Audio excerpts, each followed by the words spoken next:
Muy buenas noches, es 14 de febrero, bienvenidos a las noticias de Intereconomía. Las relaciones entre PP y Ciudadanos están a punto de saltar por los aires. Los casos de corrupción en Génova, los buenos resultados electorales de Ciudadanos han hecho que desde el PP pasen al ataque. Alba Vila, buenas noches. Muy buenas noches, Gonzalo. Efectivamente, la Comisión sobre Financiación de los Partidos Políticos en el Senado ha dejado claro que, según el Tribunal de Cuentas, Ciudadanos tiene varios agujeros o irregularidades fiscales en las cuentas del partido en 2014 y 2015. En este último año, según el Tribunal de Cuentas, los resultados de la formación naranja están sobrevalorados en 47.000 euros. Hecho suficientemente relevante, digamos, para que el PP haya pedido ya la dimisión, atención, de Albert Rivera. Ante un informe ya fiscalizado y condenado en términos contables por el Tribunal de Cuentas, no arrastren más los pies. Y por ello les preguntamos, ¿quién va a asumir responsabilidades y dimitir de su partido de Ciudadanos? Rivera debería.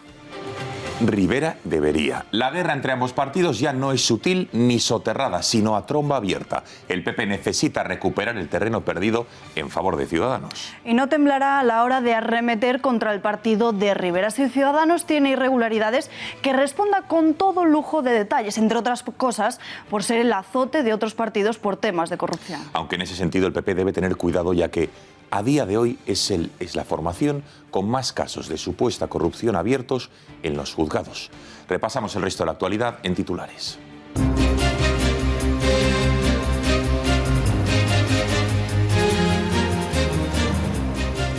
Comienzan las declaraciones por la participación en el proceso independentista. Hoy ha sido el turno de Mireia Boya, expresidenta del Grupo Parlamentario Antisistema de la CUP, quien ha asegurado que la DUI no fue algo simbólico, sino que pretendían que fuese efectiva, pero que el Gobierno y la aplicación del artículo 155 lo impidieron. En unos minutos vamos a ver cómo, a diferencia de sus compañeros, Boya no se ha desdicho en ningún momento de toda su acción política antes del golpe de Estado. La Constitución para nosotros es un muro y entre los muros la gente se moviliza. La trama del canal Isabel II investigó a Cristina Cifuentes, y es que la Guardia Civil incautó documentación con información personal en el despacho de la mano derecha de Ignacio González en el canal sobre la propia Cifuentes y sus dos hermanas. Sobre las declaraciones de Francisco Granados, en las que la implicaba en la trama púnica, la presidenta regional ya ha anunciado que está preparando una querella criminal contra unas afirmaciones que asegura le dieron mucho asco. No puede salir gratis en la vida que uno mienta, que uno difame o que uno calumnie, como ha hecho el señor Granados conmigo. Una querella criminal que voy a presentar en los próximos días. Yo supongo que esto tiene lógicamente que ver con una venganza.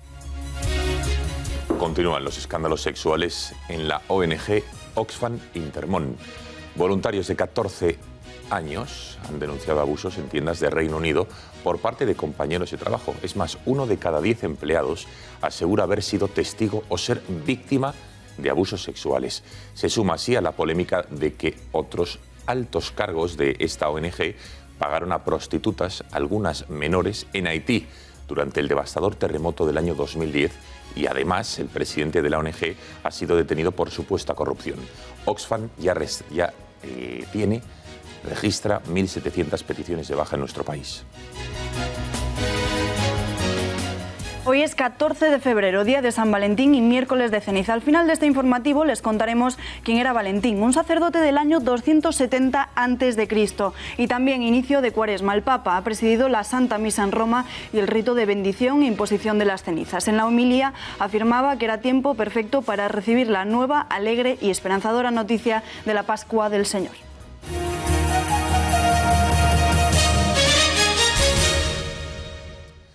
Tremendo zasca, podría llamarlo de alguna manera, de Mariano Rajoy a Gabriel Rufián, el portavoz de Esquerra Republicana en el Congreso. El diputado separatista, desprovisto de esposas o impresoras, ha recriminado al Gobierno que la educación no va a mejorar en absoluto si se promocionan las Fuerzas Armadas o la corona en las aulas. Rufián no ha salido airoso de este encontronazo porque el presidente del Gobierno le ha recordado que si se hace así este tipo de enseñanza es porque Esquerra Republicana respaldó este acuerdo en la Ley de Educación del año 2006. Y arriarla al terminar mientras se entona el himno nacional es obligatorio para todas las escuelas. Son extractos de las normas para la escuela pública y primaria del 16 de mayo de 1939. ¿Quiere, señor presidente, recuperar esto 80 años después? Queremos un país, Cataluña, en el que los niños sepan antes qué es la solidaridad y la fraternidad que la legión y la cabra. Queremos simplemente recuperar el país que algunos de ustedes nos robaron hace 80 años. Además, la Ley de Educación del año 2006, la que incorporó la asignatura de Educación para la Ciudadanía, incluía, entre otros asuntos a estudiar en los colegios, el concepto de defensa o el conocimiento de las misiones internacionales de paz de nuestras Fuerzas Armadas, aprobada por el Gobierno del Partido Socialista con el apoyo de Esquerra Republicana de Cataluña. Entonces, señor Rufián, permítame que le diga que no entiendo absolutamente nada. Bueno, para hablar de lo ocurrido hoy en el Congreso tenemos conexión con Guillermo Rocafort, antiguo legionario. Señor Rocafort, buenas noches. Muy buenas noches, Gonzalo. Bueno, Rufián ha vuelto a utilizar a la Legión para atacar al Gobierno al criticar que los niños, abro comillas, sepan antes qué es la fraternidad y la solidaridad que la Legión y la cabra. ¿Qué le parece esta frase? Bueno, pues es una afirmación muy desafortunada, porque desde luego, si conociera un poquito mejor lo que es la Legión, el señor Rufián sabría que ahí sí que hay verdadera fraternidad, verdadero compañerismo y muchos valores. Yo creo que el señor Rufián se desacredita con ese tipo de afirmaciones. Podemos considerar que es una persona pues que está enfermo de memoria histórica, quiere volver a una situación de hace 80 años y desde luego, vamos, yo creo que es como otros parlamentarios, como el senador Carles Mulet, están enfermos de memoria histórica y lo que yo creo que procedería en estos casos, viendo ya sus declaraciones y la hilaridad que provoquen, es un proceso de incapacitación, porque yo entiendo que no está capacitado para ejercer sus labores parlamentarias. Y don Guillermo, para que la gente lo entienda, ¿qué valores tiene la Legión a su juicio que harían bien a los niños y al resto de la sociedad? Y sobre todo, ¿por qué cree que la izquierda los ataca? Bueno, vamos a ver, en la Legión los niños pueden aprender muchas cosas. De hecho, por ejemplo, en la Semana Santa en Málaga los niños están encantados con la Legión porque ven compañerismo, ven valor, ven una estética muy bonita, ven sacrificio, jerarquía, ven disciplina, ven obediencia, ven compañerismo, ven grandeza, es decir, todo lo que nos representa, por ejemplo, el señor Rufián o el señor Carles Mulet. Entonces, desgraciadamente, parte de esta izquierda, no toda afortunadamente, pero parte ahora mismo se hace notar mucho, pues es sistemáticamente un ataque, porque realmente representan los auténticos valores, la Legión, y estos representantes de esta izquierda nacionalista y radical lo que representan esos exactamente los antivalores patrióticos. Es una lucha conceptual, una lucha de valores, de ideas, y desde luego que los niños tendrían que aprender mucho de la Legión. La prueba está en que cada vez más niños españoles quieren ser el futuro legionario. Yo lo sé por vecinos y sobrinos que de alguna de ellos anhelan a ver ser legionarios. Y el señor Rufián, al final, con ese tipo de declaraciones, lo que va a conseguir es que los niños españoles aún quieran más ser legionarios, ¿no? Guillermo, habría que decir, sí. Que Rajoy ha contestado a Rufián que su partido en 2005 y 2006 apoyó la Ley de Defensa Nacional y la Ley de Educación en las que se promocionaba la labor, digamos, de las Fuerzas Armadas en las aulas españolas. ¿En qué consistieron esas leyes, insisto, del Ejecutivo de Zapatero?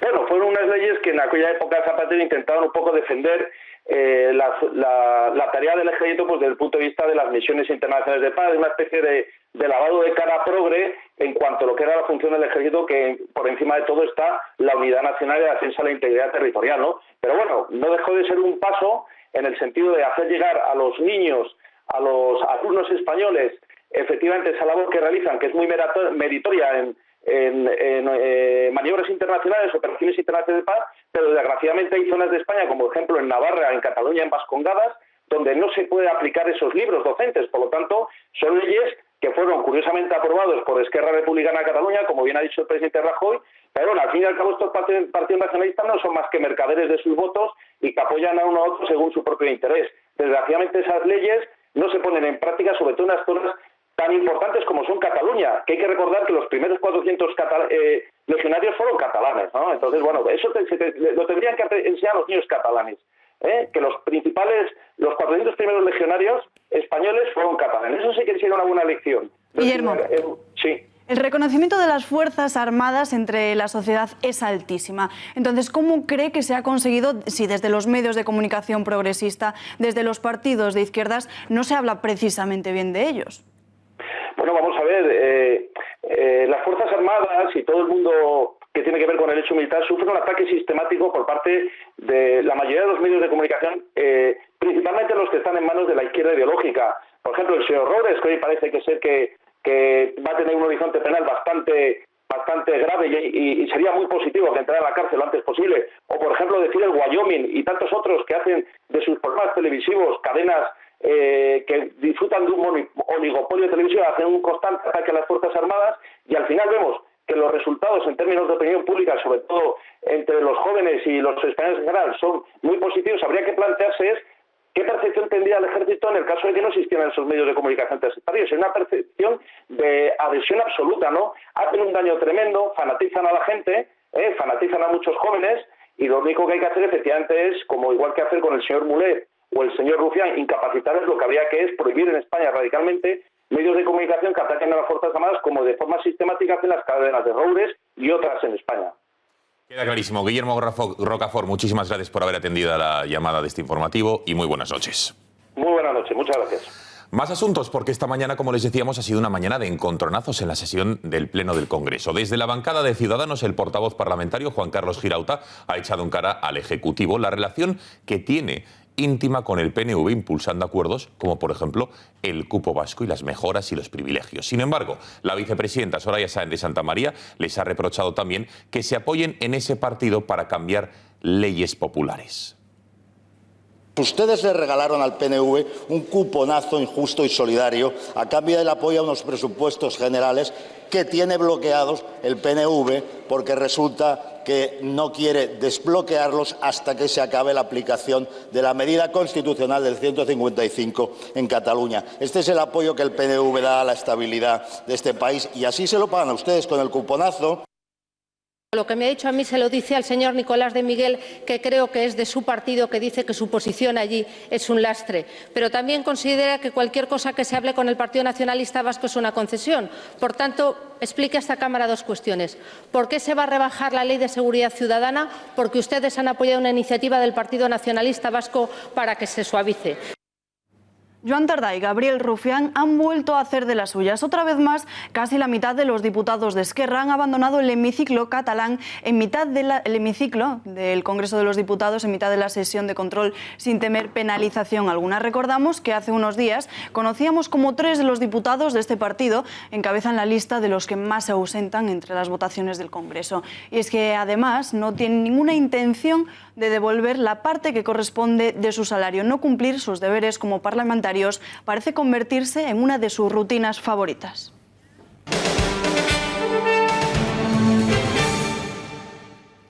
Mireia Boya ha iniciado el desfile de declaraciones ante el Tribunal Supremo por la organización supuesta del referéndum ilegal del pasado 1 de octubre. La que fuera diputada y expresidenta del grupo parlamentario de la CUP ha declarado como investigada por su participación dentro del proceso independentista y ha sido esta mañana durante más de 1 hora y cuarto ante el juez Pablo Llarena. Ha declarado que su intención en el 27 de octubre, es decir, cuando se proclamó la independencia, era que la DUI tuviera un efecto real y efectivo, pero que el artículo 155 lo imposibilitó. Se ha negado a responder ante la acusación popular de Vox y ante las preguntas de la Fiscalía, contestando únicamente al magistrado y a su abogado. Sin embargo, ni la Fiscalía ni Vox han pedido medidas cautelares contra ella. Y antes de que Boya llegase al Supremo y mientras se producía la declaración, un centenar de separatistas se encontraban postrados ante el alto tribunal como muestra de apoyo. Durante toda la concentración, como pueden ver en sus pantallas, varios miembros de la CUP han cantado Terra Lliure, organización terrorista, recordamos, que atentó en más de 200 ocasiones. A su salida del alto tribunal, Mireia Boya, comparecido ante los medios de comunicación, ha mostrado su enfado con que los 4 separatistas sigan en la cárcel, los 2 Jordis y 2 exconsejeros, lamentando la falta de diálogo del gobierno y critica que la Constitución sea un muro. Esa declaración de independencia del 27 de octubre se vio truncada por un golpe de Estado en forma de artículo 155 y por la imposición de otras elecciones que hemos vuelto a ganar. La Constitución para nosotros es un muro y entre los muros la gente se moviliza. Nunca ha habido violencia en Cataluña, siempre lo hemos hecho de forma tranquila y pacífica.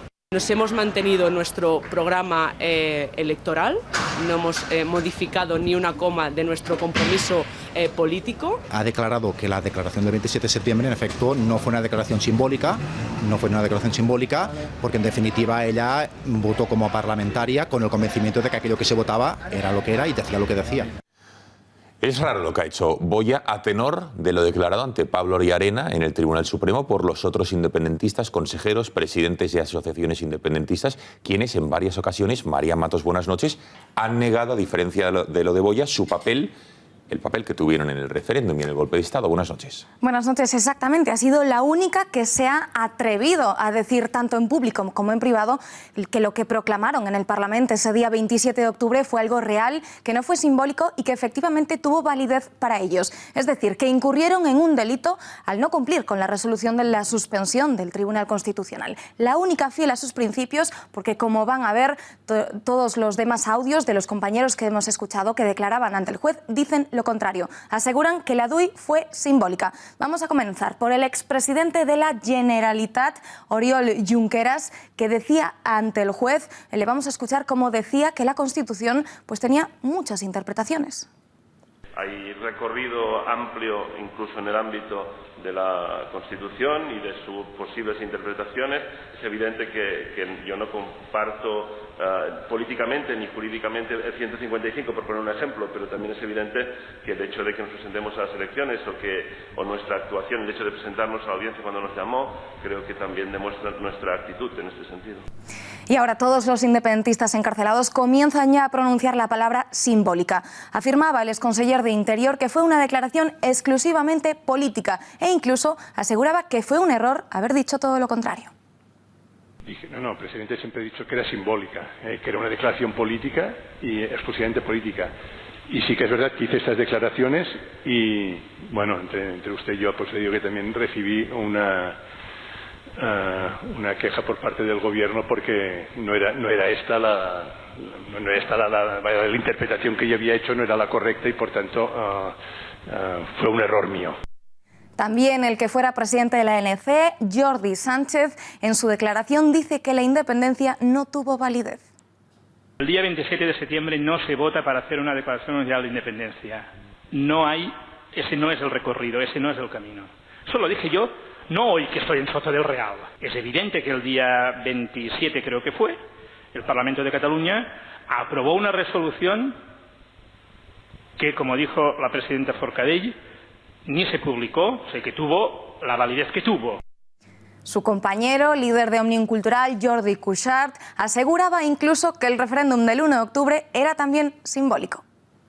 Siempre he creído que la celebración del referéndum o de lo que fue el 1 de octubre era un acto simbólico y no quiero menospreciar a nadie, pero para forzar a un referéndum que lo convocara el Gobierno de España o pactado con el Govern de la Generalitat.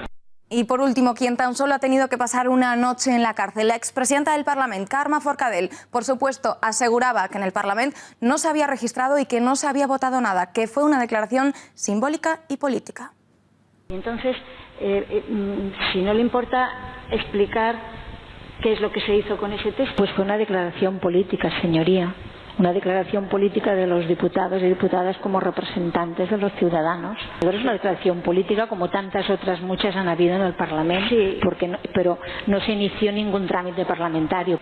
No se registró ni se votó. Bueno, como vemos, no todos se atreven a decir lo que piensan ante el alto tribunal. Bueno, todos no, pero mire, ya voy así. Gracias, María. Desde luego, interesantísima explicación de lo que ha dicho Boya y lo que habían dicho anteriormente sus compañeros de proceso independentista. Uno de ellos, Oriol Junqueras, que sí se doblegaba, como han visto ante Llarena, sigue intentando todos los medios legales para salir de prisión. Ha pedido esta vez amparo al Tribunal Constitucional. A través de un recurso de 40 páginas, el líder republicano asegura que el Tribunal Supremo no tiene competencia alguna para investigar o enjuiciar los hechos que se le atribuyen. Dice que la resolución recurrida destruye los derechos políticos de un parlamentario y de la ciudadanía, a quien representa. Añade además el abogado de Junqueras que la prisión provisional castiga la ideología del recurrente. Por último, avisa, si no prospera esta petición, irá hasta la justicia europea. Para analizar la vertiente judicial de todo el proceso, tenemos conexión con el abogado Juan Ospina, del despacho Ospina Abogados. Señor Ospina, buenas noches. Buenas noches. Que Mireia Boya haya reconocido que la declaración de independencia no era cosmética y que sí buscaba una efectividad real, al contrario de lo declarado, como hemos visto, por el resto de imputados. ¿Cómo lo interpreta? Cualquier investigado en el procedimiento penal tiene derecho a no declararse culpable, a no declararse contra sí mismo o a dar una explicación que considere oportuna según sus convicciones y la línea de defensa que desee mantener. En este caso ha venido a mantener una explicación totalmente diferente a la de los demás encausados y esto pues será una línea propia atribuible a su línea de defensa. ¿A qué achacas esta serenidad y confianza de Boya, que no se ha desdicho de lo que hizo? Incluso aseguró que si entraba en la cárcel no saldría hasta que no se proclamara la República de Cataluña. Bueno, esta explicación viene más a tener relación con una línea de actuación procesal que la misma ha decidido mantener, acorde supuestamente con sus convicciones ideológicas y parece que muy consecuente con la responsabilidad penal que las mismas pudieran derivar. Entonces vamos a ver, señor Ospina, ¿cómo es posible que a Boya, que ha reconocido los hechos por decirlo de alguna manera, no se haya pedido prisión provisional y sí para el resto de imputados? ¿Es por su no relación directa con el proceso, porque no estaba en el gobierno? Porque yo no lo entiendo. Es muy importante entender que la prisión provisional es una medida cautelar restrictiva y solamente para causas excepcionales. Por ello, si ninguna de las partes que ejercen la acusación, ni el Ministerio Fiscal ni la acusación particular, deciden solicitar la prisión provisional, el juez, en este caso el magistrado Llarena, no puede acordarla de oficio y tendrán los motivos oportunos la Fiscalía o la acusación para no llevarla a cabo. Y un par de cosas más. Junqueras, el ex vicepresidente catalán, ha recurrido al Tribunal Constitucional asegurando que la declaración unilateral de independencia fue una simple libertad de expresión y que su prisión preventiva vulnera su libertad ideológica. Pide que lo suelten. ¿Crees que puede prosperar finalmente este recurso? Habrá que atender a los motivos del recurso en cuestión y entender cuáles son los motivos que el señor Junqueras entiende que se le han vulnerado para acceder al Tribunal Constitucional. Si se le ha lesionado algún derecho fundamental, pues será este organismo, este tribunal, el que decida y que analice profundamente si se ha producido esa vulneración. Ahora, en nuestro país, por el pensamiento no se mete a nadie en prisión, pero por cometer actos punibles sí hay una responsabilidad penal. Y por último, amenaza a Junqueras que si el Tribunal Constitucional no le hace caso recurrirá a Estrasburgo. ¿Qué pasa con este tribunal que influye tanto en nuestro país? Estrasburgo es la última vía jurisdiccional que pudiera existir superior al Tribunal Constitucional y de la que forma parte España acorde a los tratados internacionales. Es un organismo, un tribunal bastante protector y garantista con los derechos fundamentales y influye en el ordenamiento jurídico con las mismas características que tiene una decisión de un tribunal nacional. Si el señor Junqueras entiende que el Tribunal Constitucional no respeta sus derechos fundamentales, tiene todo el derecho para acudir a Estrasburgo, pero eso no es condición sine qua non para que el Tribunal de Estrasburgo entienda que efectivamente hay que garantizarle o restituirle estos derechos vulnerados. Juan Ospina, gracias por haber atendido a las cámaras este informativo y buenas noches. Buenas noches, gracias. El periódico La Vanguardia acaba de sacar a la luz nuevos audios sobre el problema catalán, en concreto la relación de los Mossos y la policía, Alba. Pero esta vez no es ningún dirigente independentista ante el juez. Lo que se ha filtrado ahora son las conversaciones entre los Mossos de Escuadra, entre ellos el día del referéndum ilegal. María Matos, ¿qué es lo que se puede escuchar en estos audios? ¿Qué dicen exactamente?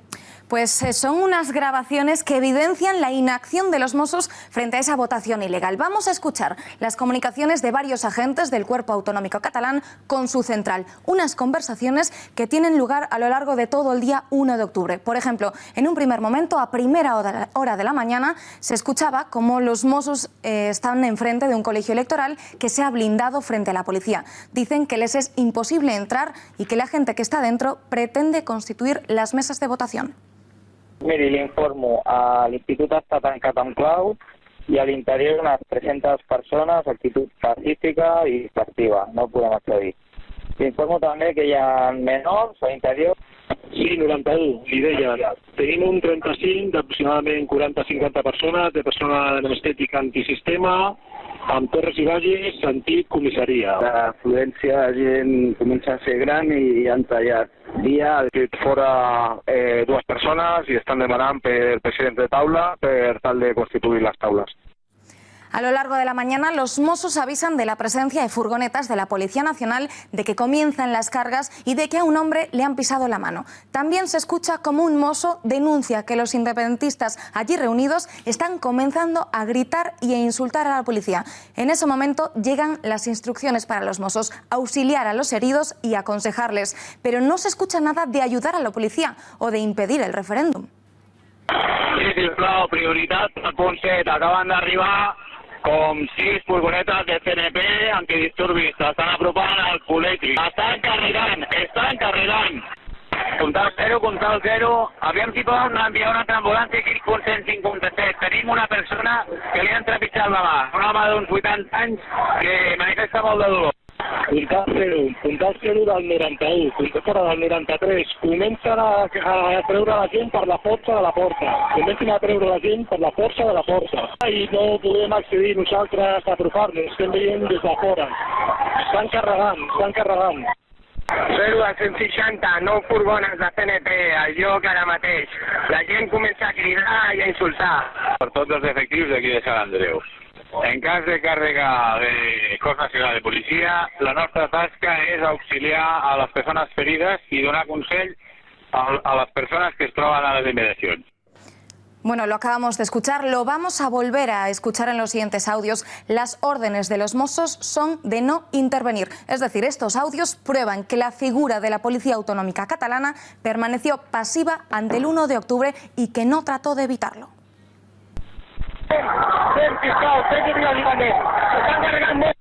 L'indicatiu que comunica, vostè no intervingui.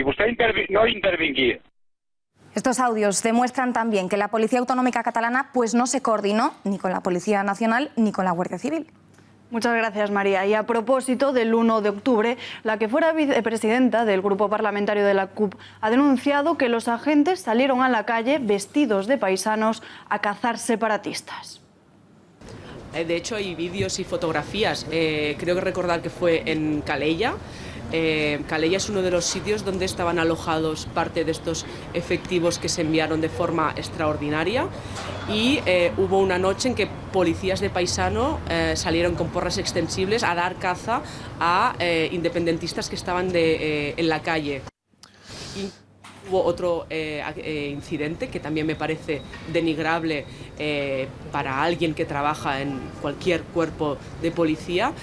Ante una concentración delante de uno de estos hoteles, los policías, algunos de ellos, meaban encima de las abuelas, de los jóvenes, de los señores. Atención a la información que les vamos a revelar ahora. La semana pasada les contamos la comparecencia del coronel Diego Pérez de los Cobos en el Tribunal Supremo, ante el juez Llarena. Era el encargado de coordinar a las fuerzas y cuerpos de seguridad del Estado, Mossos d'Esquadra, Policía y Guardia Civil el pasado 1 de octubre. Según lo publicado hoy por Voz Populi, que ha tenido acceso a la transcripción de sus declaraciones, se produjo un enfrentamiento entre José Luis Trapero y el propio Pérez de los Cobos en la mañana del referéndum del 1 de octubre. Según se iba desarrollando y avanzaba la jornada, el coronel telefoneó a Trapero para recriminarle la actitud de los agentes catalanes. Sin embargo, la respuesta de Trapero fue contundente: limítate a coordinar. Después de esta, porque yo me encargo de dirigir a los Mossos. Después de esta respuesta del que fuera mayor del cuerpo autonómico, no cabía, dice Pérez de los Cobos, que el dispositivo articulado por la dirección de los Mossos estaba encaminado a facilitar el referéndum. Y la investidura del presidente de la Generalitat sigue bloqueada. Las relaciones entre Esquerra y Junts per Catalunya están totalmente rotas. Ayer martes, el presidente del Parlament, Roger Torrent, llevaba a Estrasburgo la defensa de la candidatura de Carles Puigdemont a ser investido. Una decisión que no ha sentado nada bien en las filas del partido del expresidente fugado y que ha potenciado todavía más, si cabe, la tensión entre ambos partidos. Por su parte, el portavoz de Esquerra, Joan Tardá, en el Congreso de los Diputados, ha asegurado que él no tiene ninguna duda de que finalmente va a haber acuerdo entre ambas fuerzas separatistas y que se acabará formando gobierno en Cataluña. No tengan ninguna duda que habrá un acuerdo entre las fuerzas políticas independentistas y habrá gobierno en Cataluña.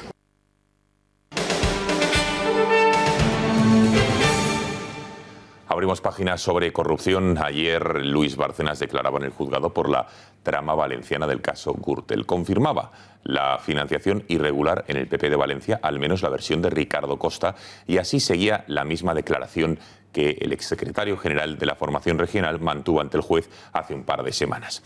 El extesorero aseguraba de esta forma y confirmaba la práctica de financiación irregular en las elecciones municipales y autonómicas de 2007 en el partido durante el liderazgo del PP en esa comunidad. Reconocía además que mantuvo una reunión con Ricardo Costa en la que éste le expuso su preocupación por estas prácticas ilegales. Hoy Francisco Camps ha valorado la declaración del extesorero y ha negado tener conocimiento sobre la reunión entre Bárcenas y Costa. Incluso pone en duda esta cita, dice que de ser así le hubieran llamado. Que de esa reunión nadie ha tenido noticia hasta estos días, que estamos conociéndola, y que, como les digo, si hubiese sido así, seguramente se habría dicho a algún alto cargo de la Dirección Nacional del partido y nos habríamos puesto a ver exactamente qué es lo que está ocurriendo. Yo desde luego no lo sabía, obviamente, porque si no les diría que lo sabía, pero es que no lo sabía yo, no lo sabía nadie. Nadie ha corroborado esa reunión. Pero una cosa tan importante, en un partido tan honorable como el Partido Popular de España, se habría sabido y la Dirección Nacional del partido me habría llamado por teléfono, me habría contado o comentado cualquier cosa de estas. Para analizar el papel de los Mossos d'Esquadra y de la policía el 1 de octubre tenemos conexión con Alejandro Requeijo, periodista de Voz Populi. Alejandro, buenas tardes. Buenas noches. Buenas tardes. Bueno, de los audios que hoy ha publicado La Vanguardia no se escucha ninguna orden directa de delación. ¿A qué lo achacas de los Mossos? Alejandro, no sé si nos escuchas. Bueno, esa es efectivamente una exclusiva de mi compañera Carlota Guindal para La Vanguardia, y lo que se escucha en esos audios es algo de lo que vienen advirtiendo algunos informes policiales remitidos a los distintos juzgados que están investigando el papel de los Mossos d'Esquadra en torno al 1 de octubre, ¿no? En torno al día del referéndum ilegal. Una de esas acusaciones que hacen los investigadores es que los Mossos actuaron al servicio de lo que es la estrategia independentista, es decir, no solamente activaron una actitud pasiva, sino que su función fue la de facilitar que se celebrase la consulta. Bueno, Alejandro, publicabas hoy en el periódico parte de la declaración del coronel Pérez de los Cobos en el Supremo, en la que se deja patente la gran distancia y los choques entre el mayor Trapero y el propio Pérez de los Cobos. Fue durísimo, hubo mucha tensión. Sí, es curioso porque además en la causa, esto es el acta de la declaración, de 4 horas de declaración que prestó el coronel Pérez de los Cobos, que era el coordinador de todo el dispositivo del 1 de octubre, porque así lo dispuso la Fiscalía. Y es curioso, decía, porque el Tribunal Supremo de momento no está investigando a Trapero. El ex jefe de los Mossos d'Esquadra está siendo investigado en la Audiencia Nacional, lugar en el que hoy, 2 semanas después de hacerlo en el Supremo, declaraba Pérez de los Cobos ante la jueza Lamela, que es quien investiga a Trapero por un posible delito de sedición. En esa declaración que Pérez de los Cobos hace 2 semanas prestó en el Tribunal Supremo, a pesar de que Trapero no se investiga en el alto tribunal, sí que habló mucho de Trapero, y una de las cosas que cuenta es un enfrentamiento directo que se produce la misma mañana del 1 de octubre. Es una llamada que le hace Pérez de los Cobos a Trapero en un momento en el que ya se ha visto que los Mossos d'Esquadra están adoptando cuanto menos una actitud pasiva, al menos es lo que se conocía en esos momentos, y Pérez de los Cobos llama a Trapero algo así como para recriminarle la actitud de sus agentes. La respuesta que recibe del ex mayor de los Mossos es: tú limítate a coordinar, aquí el mando soy yo no te rindo cuentas. Pero vamos a ver una cosa, Alejandro. Todo lo declarado por Pérez de los Cobos, la deslealtad, descoordinación, inacción, dilación, ¿no se podía saber o intuir antes del 1 de octubre? ¿No es muy verosímil que pillara al gobierno por sorpresa? ¿No crees? Bueno, yo me remito a las explicaciones que da Pérez de los Cobos ante el juez Llarena, y es verdad que en los días previos él dice que existía una desconfianza. De hecho, dice textualmente que una de las frases que más se repetía en esos días era a los mossos, la pregunta era ¿qué vais a hacer? Porque se desconocía qué es lo que se iba a hacer.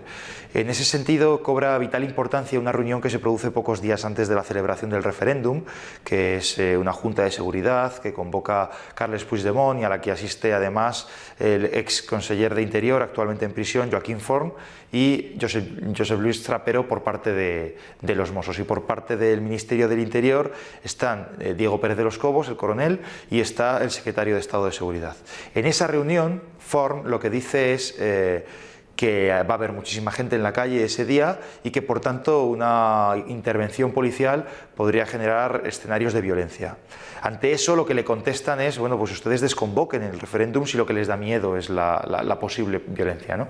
Desconvoquen el referéndum. Y en ese momento toma la palabra Puigdemont para decir que él como presidente no se puede permitir el lujo de que haya problemas de convivencia en la calle.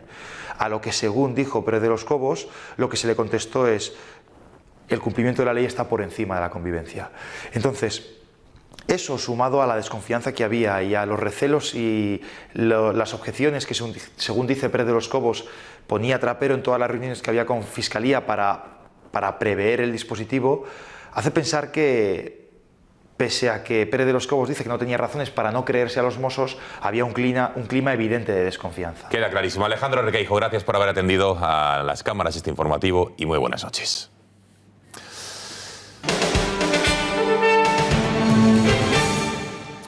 Abrimos página económica porque, atención, 35.000 millones de euros en planes de pensiones van a poder ser recuperados el próximo 1 de enero. Alba.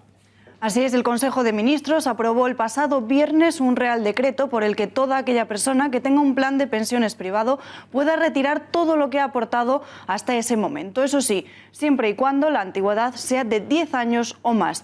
La medida está pensada para incentivar las aportaciones a estos planes.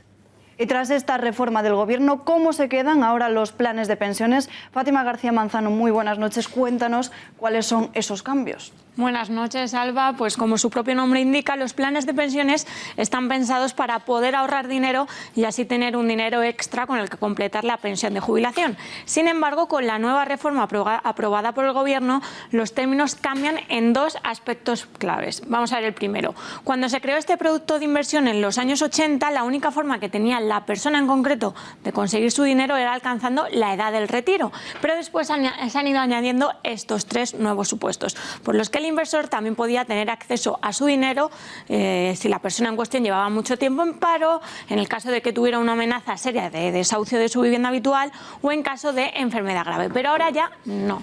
Ahora lo vemos aquí. Ahora puede recuperar su dinero sea cual sea la causa. Eso sí, a partir de 2025. Por lo que en esa fecha solo podrán recuperar su dinero aquellos que hayan abierto su fondo de pensiones, en 2015, con 10 años de antigüedad.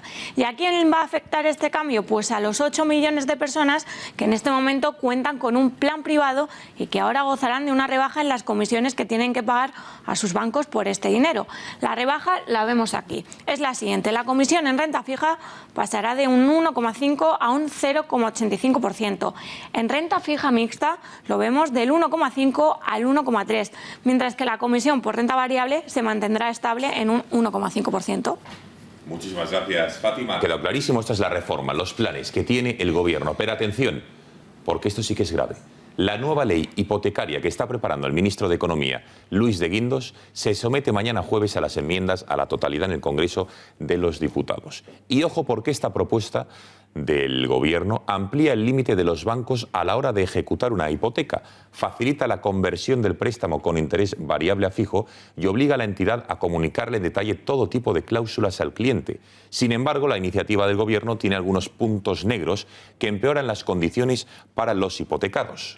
Así es, esta ley que exigía transparencia para los bancos y ampliaba los meses de impago antes de llevar a cabo un desahucio, cuenta con un punto que se refiere a unos intereses astronómicos por impago de cuotas. La jurisprudencia del Supremo, según sus últimas sentencias, contempla como abusivo cualquier interés de demora que supere el resultante de aplicar 2 puntos al tipo pactado en este contrato. La nueva ley, sin embargo, fija esta penalización en 3 veces el interés legal del dinero.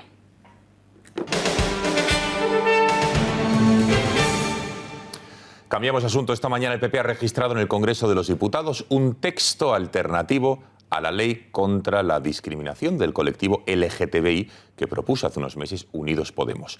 La ley, la norma que propone el PP, desde luego es un tanto menos radical que la que en su día propuso la formación de Pablo Iglesias, pero desde luego tiene algunos puntos que siguen siendo preocupantes. Lo vemos.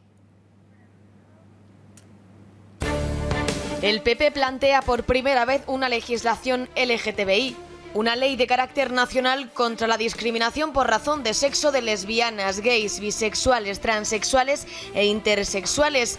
Nunca hasta ahora los populares habían impulsado una normativa de estas características de ámbito estatal. Igualdad para todas las personas sin ningún tipo de discriminación que ya establece nuestra Constitución y establece una serie de medidas en aquellos ámbitos que nos parecen especialmente preocupantes. La diputada del PP, Marta González, ha explicado hoy que la enmienda de su partido se ha presentado para eliminar preocupantes medidas que se incluyen en el texto planteado por Podemos. La creación de una agencia estatal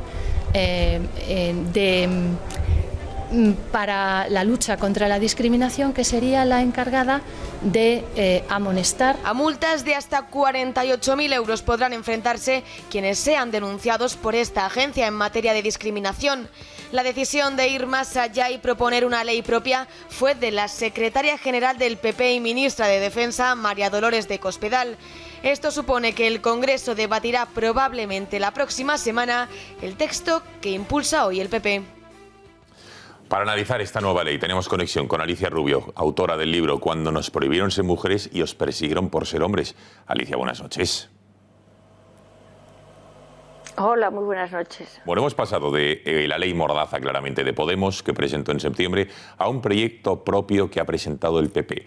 ¿Cómo valoras la iniciativa popular que hoy han llevado al Congreso? Pues realmente la segunda parte de algo pactado. Esto es más viejo que el pasodoble. Es decir, sacan una ley terrible y luego aparecen los otros con una ley que parece la solución y no es de ninguna manera la solución. Es semejante a la liberticida ley Cifuentes. Se ha dicho que el PP no ha sacado ninguna ley de ámbito estatal, porque de hecho todavía no ha salido ninguna de ámbito estatal, pero de ámbito autonómico ya lleva algunas y algunas terribles. Entonces, ¿qué se está presentando? Pues simplemente una ley que tiene todo lo que ya está pactado y que va a entrar, digamos, por la puerta grande con algún empeoramiento que haga Podemos y que hagan creer a la gente que realmente están salvando a la humanidad. Realmente tenemos un serio problema porque son leyes liberticidas. Son leyes que si el PP quisiera no saldrían. Porque desde Vox, sin tener siquiera ningún tipo de representación parlamentaria, estamos haciendo muchísimo más contra el golpe de Cataluña de lo que están haciendo los partidos con parlamentarios. Y esto es lo mismo. Aquí, si quisieran, demostrarían que todas estas leyes van contra la Constitución. Son liberticidas. Alicia, da la sensación de que el Partido Popular pretende contentar a todos. Por un lado, al lobby gay para asentar sus derechos y por otro a los sectores algo más conservadores, al no ser una ley tan radical como la de Podemos, ¿no crees? Claro, ese es el truco. Ese es el truco. Sale la ley de Podemos, que es el coco, y luego salen estos señores con una ley que no puede contentar realmente a los sectores conservadores, porque es que eso no tiene nada que ver con el programa de su partido y con su, digamos, y con su ideología. No nos engañemos. O sea, esto está totalmente fuera de lugar, además es innecesario. Esta es la última parte de un proyecto más amplio en el que ya tenemos leyes locales, incluso cada distrito de Madrid tiene sus leyes de privilegios para los LGTBI con todo tipo de subvenciones, de ayudas, en fin, de privilegios. Todas las ciudades, todas las comunidades autónomas. Y ahora viene ya la ley nacional, digamos, a afianzar todo esto. De tal manera que si uno trata en una comunidad autónoma de quitar este tipo de leyes, se encuentre ya con la ley nacional que lo niegue. Estas leyes van contra la Constitución, vulneran varios derechos fundamentales. La del PP también. Bueno, Entonces, Alicia, ¿de qué estamos hablando? Alicia, ¿Qué nos están contando? Le acaban de suspender, te acaban de suspender, anular, vetar, censurar una nueva conferencia, en este caso en Santander, en el Ateneo. ¿Qué es lo que ha pasado? ¿Sobre qué iba a versar? ¿Y cuáles son los motivos para cancelar la última hora? Bueno, pues estamos en lo mismo, en la tiranía de la ideología de género. Todavía las leyes no están vigentes, sino cuando ya estén vigentes, pues seguramente acabaré pues en la cárcel o con unas multas terroríficas simplemente por criticar estas leyes. Se titulaba La tiranía de la ideología de género y se ha demostrado que así es. Colectivos feministas, colectivos homosexualistas y colectivos relacionados con el partido Podemos, también UGT, comisiones obreras, han pedido que se me vetara por machista y por homófoba, cuando realmente no saben ni de qué va la conferencia. Lo que se ha demostrado es, como siempre, que efectivamente hay una tiranía. El Ateneo se ha echado atrás, ha tenido miedo de las amenazas y bueno, y esta es la democracia que tenemos. Y lo próximo que viene, pues es todavía peor y la gente no se entera. O sea, en España no hay libertad de expresión y cada vez va a haber menos. Y estas leyes van a formar parte de esa vulneración de nuestros derechos. Esta ley que ha sacado el PP es otra ley tan liberticida como todas las anteriores que han sacado y un poquito menos que la de Podemos. Pero denle ustedes tiempo. Lo mismo que con la famosa ley de la memoria histórica nos vamos a encontrar con que tener un retrato de Franco en casa va a ser delito. En unos años, en pocos, muy pocos, todos los artículos que en este momento puede que Podemos termine retirando van a venir. Esto es una batalla que hay que empezar a lucharla ahora. Y hay que denunciar que estas leyes vulneran derechos fundamentales y que estas leyes van contra derechos constitucionales y que estas leyes no son necesarias y que estas leyes además no son lo que preocupan a los españoles. Y Alicia, hoy hemos conocido... Que el Partido Popular lo pague en las urnas. Alicia, te decía, hoy hemos conocido una carta de una enfermera que en sus ratos libres para ganar dinero y hacer con ese dinero lo que le diese la gana era azafata de Fórmula 1. Denuncia que con la nueva Inquisición feminista no podrá seguir haciéndolo y denuncia también que se va a multar a las mujeres por ser guapas.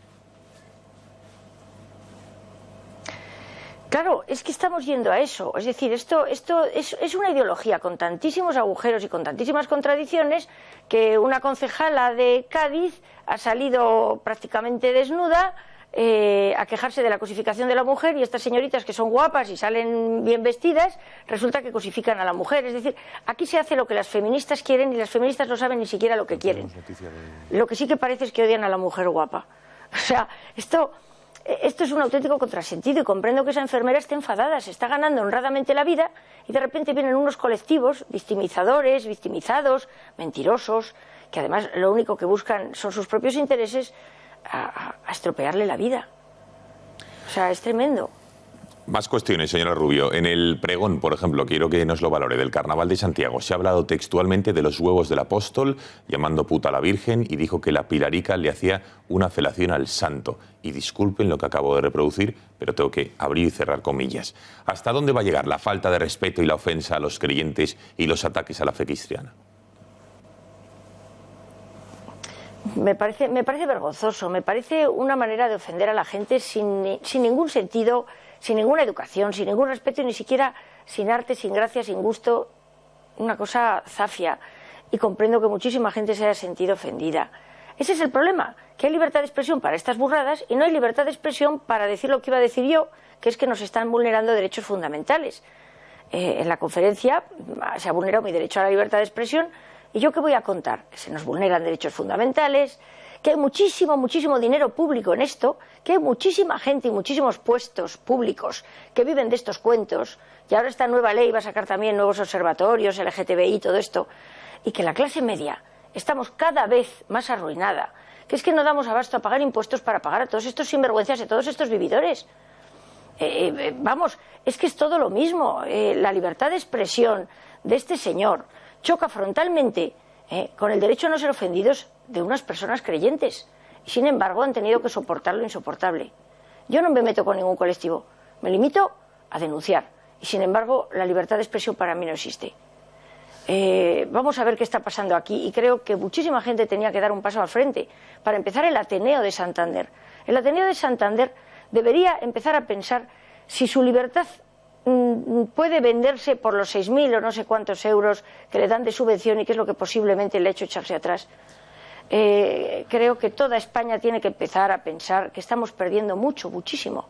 Alicia, no se pueden permitir esas palabras. Una última tenemos cuestión. Que tener derecho, sí. No sé si has tenido ocasión de ver, ahora no sé si puedes ver el informativo, pero sí que te cuento que en Torremolinos, con dinero público, se está subvencionando un taller en el que se va a enseñar cómo es la masturbación masculina. Lo estamos viendo. Tú me das cremita, yo te doy, y se ve a dos hombres, uno subido encima del otro, como son talleres para enseñar masaje erótico entre hombres y Afrodita y su manita. Un taller para que las mujeres también aprendan cómo masturbarse entre ellas. Y todo subvencionado con dinero público. A ver, hace tiempo que se está avisando, y yo lo estoy avisando, que se está promocionando la homosexualidad. Y esto es una simple promoción de la homosexualidad. Y otra cosa, ¿desde cuándo los poderes públicos tienen que enseñarnos a los ciudadanos nuestra sexualidad? ¿De qué vamos? Hombre, aquí se ha llevado dinero gente, y además esto forma parte de todas esas subvenciones que se están dando para este tipo de cosas. O sea, y esto es dinero que nos quitan del bolsillo a la pobre gente que estamos agobiados de impuestos. O sea, ¿qué es esto? Si es que esto es como para dar, como se suele decir, de zurragazos a la persona que ha sacado esto. Y es como para investigar a qué grupo han ido, quién ha hecho esto. Me parece aberrante. Me parece aberrante que con dinero público se haga eso, habiendo tantísimas cosas para resolver. Pero es que esto, a ver, estamos ya, yo digo que estamos con los tanques en Varsovia. La ideología de género ya está arrasando. Ya son tantos los grupos, ya son tantísimo el dinero público que reciben, tantos los políticos corrompidos por esto, metidos en toda esta historia, que bueno, lo de hoy han sido varias cosas, pero vamos a tener de esto todos los días, hasta que todos los ciudadanos den un paso al frente y se den cuenta que los partidos que están en este momento en el gobierno, en el gobierno y en el Congreso son parte del problema, no son parte de la solución. Bueno. En fin. Alicia cada uno Rubio tendrá luego que dar cuenta de... Está claro, tendrán que dar cuenta. Alicia Rubio, que gracias por haber atendido a las cámaras este informativo. Que buenas noches y que ánimo. Bueno, muchísimas gracias y encantada de saludarles a todos. Bueno, y antes de irnos y mostrarles, por cierto, un vídeo inédito sobre el milagro de la vida, Alba, hoy es San Valentín. Explícanos, venga. Así es, pero además de ser San Valentín, también es miércoles de ceniza. Al mismo tiempo que muchos celebran su amor, todos los cristianos recordamos hoy que es el día en el que se inicia la Cuaresma, 46 días previos a la resurrección de Cristo. Día de penitencia en el que se impone la ceniza para concienciar de que la vida en la tierra es algo temporal. Con esta noticia nos despedimos. Señores, muchísimas gracias por su confianza. La información saben que vuelve mañana a las 8:30. Les dejamos ahora con este vídeo el proceso entero de la vida, desde la concepción hasta el nacimiento. Que lo disfruten porque es milagroso.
Este jueves la noticia va a estar en las temperaturas, suben tanto las máximas como las mínimas. Llegará un nuevo frente además que nos dejará precipitaciones en el oeste de Galicia, en las Rías Baixas pueden ser persistentes y no descartamos además que a lo largo del día afecten a otras zonas del noroeste peninsular. En esta zona seguirá soplando el viento y por eso tenemos activos los avisos costeros en todo el Cantábrico, olas de hasta 5 metros de altura. También nos levantaremos con algunas nieblas matinales tanto en el norte como en el sur y el tiempo más tranquilo lo encontraremos en el Mediterráneo y Canarias. Será noticia, las temperaturas seguirán subiendo especialmente por ese viento de sur. En el norte podemos llegar hasta los 20 grados, pero fijaos porque en el sur, especialmente en áreas del sudeste, podemos sobrepasar esos 20 grados.